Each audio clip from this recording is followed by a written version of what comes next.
চারিদিকে কত কিছু ঘটছে, মুখে মুখে ঘটনা যা রটছে, আড়ালে প্রকাশ্যে যা বলছে, তাই নিয়ে ক্যামেরা চলছে, ক্যামেরা চলছে, ক্যামেরা চলছে, ক্যামেরা চলছে।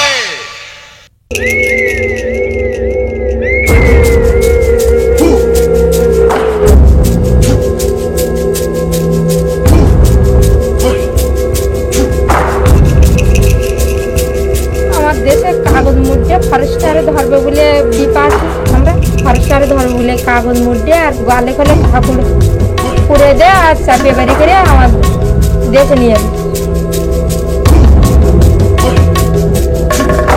সুন্দরবনটা ছিল অ্যাকচুয়াল আমার কাছে প্যাশন, যে সুন্দরবনের মধ্যে কি আছে, কি দেখবো না দেখবো, কতটা এর বিস্তৃতি, এগুলো নিয়ে আমার খুব জানার শখ ছিল বা ইচ্ছা ছিল।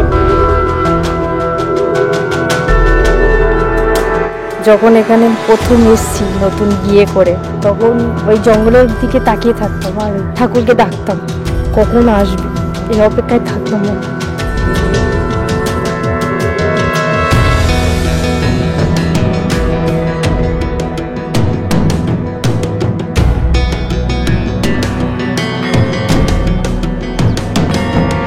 গলায় ধরলাম, ধরে ওই শ্বাসনলী আটকে ধরলাম, শ্বাসনলীটা বেশ এইরকম বড়, খুব জোরে আটকে ধরলে তখন হা করে দম আটকে হা করে এখান থেকে মুখটা আমার তুলে নিল। না, আমার যখন ধরেছিল, যখন ও নাড়াচাড়া দিচ্ছিল না, তখন আমার ভিতর থেকে তো মনে হচ্ছিল যে আমার যতক্ষণ প্রাণ থাকবে আমি ততক্ষণ চেষ্টা করব।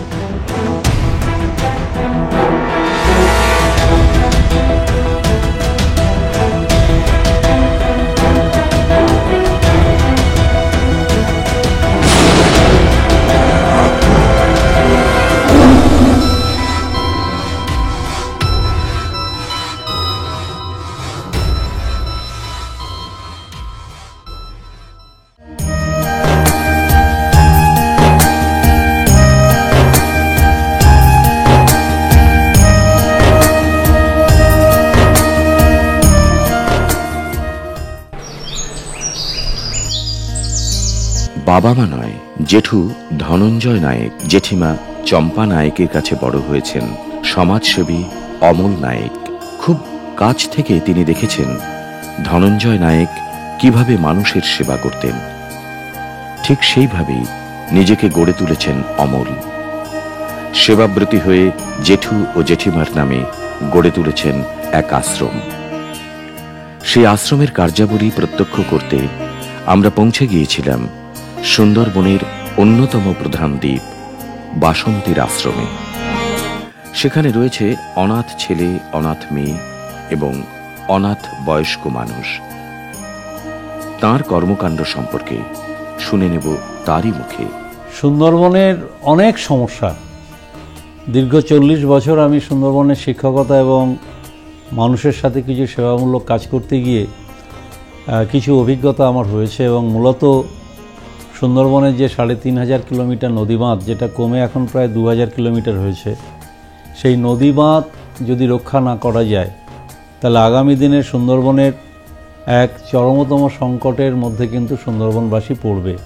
এবং এই প্রাকৃতিক দুর্যোগে, জলোচ্ছ্বাসে এই নদীবাঁধগুলি ভেঙে দ্বীপগুলো প্রায় ভেসে যাচ্ছে। সুতরাং এটা টেকসই এবং মজবুত নদীবাঁধ তৈরি করার ক্ষেত্রে সেটা একটা গুরুত্বপূর্ণ বিষয় এবং সেটা আমাদের সবাইকে ভাবতে হবে। সুন্দরবনে আরেকটি গুরুত্বপূর্ণ বিষয় আছে বাদাবন। এই বাদাবন না থাকলে সুন্দরবন থাকবে না, কিন্তু সেই বাদাবন এখন কেটে অনেকটা ধ্বংস হচ্ছে, এটা একটা গুরুত্বপূর্ণ সমস্যা। এবং সেই বাদাবনের জায়গাগুলোতে অনেক বসতি স্থাপন হচ্ছে, সেখানে অনেক জায়গা কেনাবেচা হচ্ছে, বাজার বসছে। এখন বাদাবন যদি ছোট হয়ে আসে তাহলে কিন্তু সেখানে যে বন্যপ্রাণ থাকে, বাঘ থেকে শুরু করে হরিণ, শূকর, সাপ, নানা রকমের পাখি, তাদেরও কিন্তু থাকার জায়গা আস্তে আস্তে কমে আসে। সেই জন্য এই বাদাবন না থাকলে পরে সুন্দরবনকে কিন্তু রক্ষা করা খুব মুশকিল। এবং ঝড় ঝঞ্ঝা, যত রকম তুফান, হাওয়া, এখান থেকে কিন্তু বাদাবন আছে বলেই কিন্তু সুন্দরবনবাসী শুধু রক্ষা পাচ্ছে না, কলকাতাবাসীও রক্ষা পাচ্ছে। সুতরাং সে বাদাবন সংরক্ষণ করার ক্ষেত্রে আমাদের লক্ষ্য দিতে হবে। বাঘ, সেটাও একটা, বাঘ না থাকলে সুন্দরবন বাঁচবে না। সুতরাং এই পৃথিবী বিখ্যাত যে রয়্যাল বেঙ্গল টাইগার একমাত্র সুন্দরবনে আছে, সেটা নিয়ে আমাদের একটু ভাববার বিষয় আছে। যেটা নিয়ে আমরা বারবার বলার চেষ্টা করছি যে সুন্দরবনে একটি প্রকৃতি বিশ্ববিদ্যালয় হওয়া প্রয়োজন আছে, যেখানে বাতাবরণ নিয়ে গবেষণা হতে পারে, প্রকৃতি নিয়ে পড়াশোনা হতে পারে এবং বন্যপ্রাণ নিয়ে পড়াশোনা হতে পারে, জোয়ার ভাটা এবং এখানকার যে ক্লাইমেট চেঞ্জ হচ্ছে সেখানে ক্লাইমেট চেঞ্জে যে নদীর জলের বা সমুদ্রের জলের যে উচ্চতা বৃদ্ধি পাচ্ছে, এসব নিয়ে একটা ডেটা ব্যাংক সুন্দরবনে তৈরি হওয়া প্রয়োজন। প্রতি মুহূর্তে কি কি পরিবর্তন হচ্ছে এবং সেই পরিবর্তন সাপেক্ষে আমাদের কি কি করণীয়, সেইটা নিয়ে একটা ডেটা ব্যাংক এবং একটা প্রকৃতি বিশ্ববিদ্যালয়, যেখানে বিশ্বের ছাত্রছাত্রীরা তারা কিন্তু এসে এখানে গবেষণা করতে পারে। এবং সুন্দরবনকে আমরা সবসময় বলে থাকি একটা জীবন্ত গবেষণাগার। সুন্দরবনে যে ছোট ছোট দ্বীপগুলি রয়েছে এবং তার মাঝখানে যে সরু সরু নদী, সেই নদীগুলো ব্রিজ তৈরি করে, সেতু তৈরি করে একটা সংযোগ স্থাপন করা যেতে পারে। সুন্দরবনের মানুষ কিন্তু ভীষণভাবে সমস্যার মধ্যে আছে। একদিকে জঙ্গল, মাঝখানে নদী, এদিকে লোকালয়, এবং সেই জায়গায় লোকালয়ের বহু মানুষ কিন্তু জঙ্গলমুখী হয়ে তারা মাছ, কাঁকড়া, মধু সংগ্রহ করতে যায় এবং বাঘের আক্রমণে তাদের মৃত্যু ঘটে। নদীতেও যারা মাছ ধরে, কুমিরের আক্রমণে তারা মারা যান অনেকে। লোকালয়ে যে এলাকা আছে সেখানেও বিষাক্ত সাপের ছোবলে অনেক মানুষের মৃত্যু হয়। এবং সর্বোপরি দারিদ্র্যের সাথে লড়াই করে সুন্দরবনের মানুষকে টিকে থাকতে হয়। এক ফসলি জমি এখানে, সুতরাং তার উপর ভিত্তি করে মানুষের জীবনযাত্রা, জীবিকা। সেই এক ফসলি জমিকেও কিভাবে এখানে ভেতরে খাল খনন করে, আরও পুকুর সংস্কার করে সেই জলকে সংরক্ষণ করে মানুষ চাষবাস করতে পারে। এবং সুন্দরবনে কিন্তু ফসল, কৃষিজ ফসলের একটা সম্ভাবনাময় জায়গা। সেই জায়গায় যদি কিছু কোল্ড স্টোরেজ দ্বীপগুলোতে আমরা করা যেতে পারে, তাহলে সেখানে কিন্তু ফসলগুলো সংরক্ষণ হতে পারে।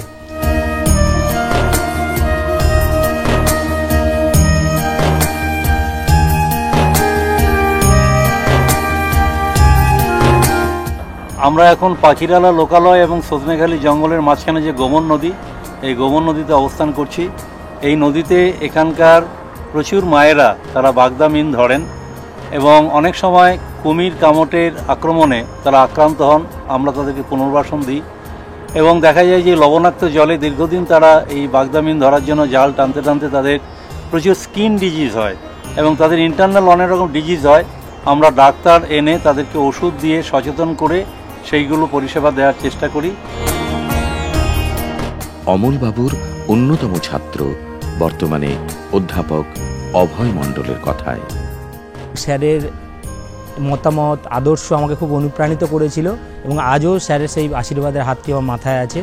আমি জীবনে যতটা উন্নতি করতে পেরেছি তার ম্যাক্সিমামটাই স্যারেরই অবদান। আর আপনারা সবাই জানেন উনি কী ধরনের কর্মকাণ্ড সুন্দরবনে করে চলেছেন। এই বিধবা মায়েদের, তারপরে হচ্ছে সুন্দরবনে যারা প্রত্যন্ত গরিব দুঃখীদের নিয়ে উনি যেভাবে ভাবছেন, যেভাবে চিন্তা করছেন, আমরাও চেষ্টা করছি স্যারের এই অনুপ্রেরণা নিয়ে। আমরা যারা আরও ভালো ছাত্র একসাথে স্যারের কাছ থেকে অনুপ্রাণিত হয়েছি, আমরা একজোট হয়ে আরও কিছু কাজকর্ম করার জন্য স্যারের সাথে আমরা আছি, ছিলাম এবং থাকব।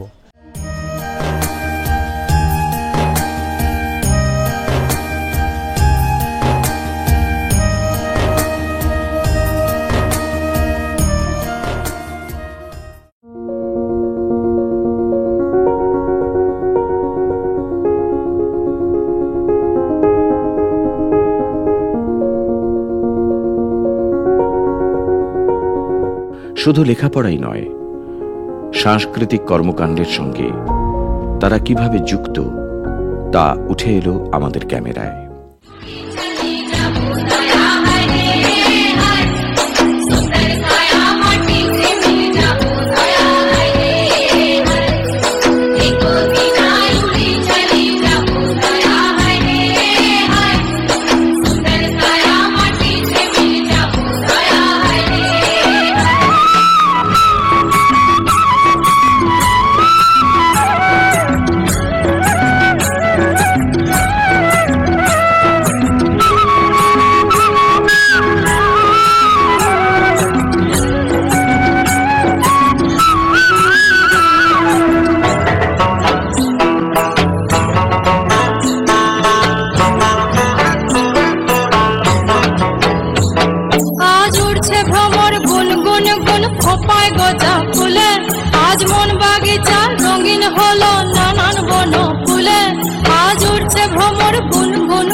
আমরা পৌঁছে গিয়েছিলাম অনাথ মেয়েদের আশ্রমে।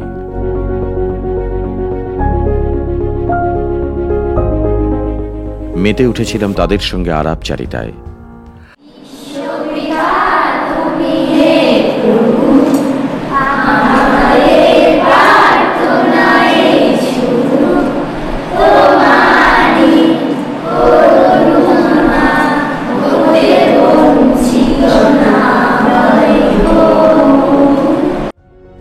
আমি মুস্কান সিং। আমার জীবনে অনেক ঝড় বয়ে যাওয়ার কারণে আমি পড়াশোনা মাঝপথে ছেড়ে দিয়েছিলাম। এই আশ্রমে এসে আমি আবার পড়াশোনা শুরু করেছি। আমি মাধ্যমিক দিয়েছি। আমি বড় হয়ে সোশ্যাল ওয়ার্কার হতে চাই, স্যারের মতন সবার সেবা করতে চাই। আমার নাম সানিয়া মোল্লা। আমি আশ্রমে থাকি। আমি ক্লাস 10-এ পড়ি। আমি খুব ভালোভাবে প্রিপারেশন নিয়েছি। সামনের বছর মাধ্যমিক দেব। তারপর আমার ভবিষ্যতে ডক্টর হওয়ার ইচ্ছা আছে। আমার নাম প্রিয়াঙ্কা মিশ্র। আমি ক্লাস 8-এ পড়ি। আমার স্বপ্নই বড় হয়ে আর্মি হোক। আমরা এসেছি অনেক ছোটোবেলায় বাবা মা হারানোর পরে। মানে বাবার অসুখ ছিল, তাতে মারা গিয়েছে, মা ছেড়ে চলে গিয়েছে। আমি খেলোয়াড় হতে চাই। কি করতে চাও?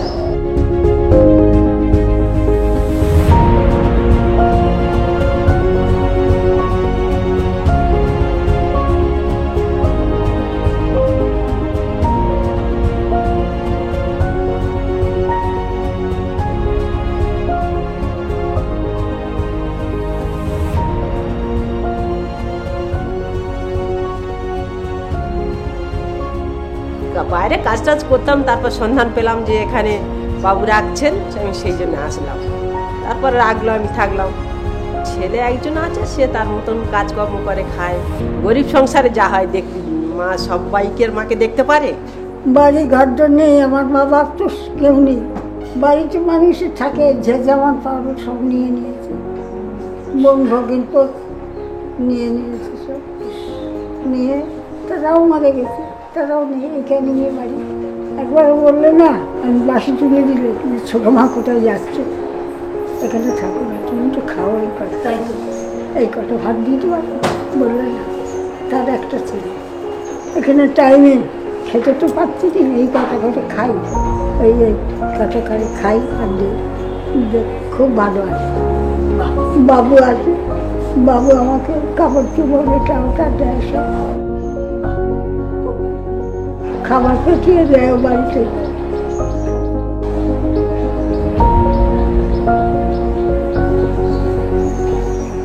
আর তো কেউ নেই মা, আমার দুনিয়ায় কেউ নেই মা।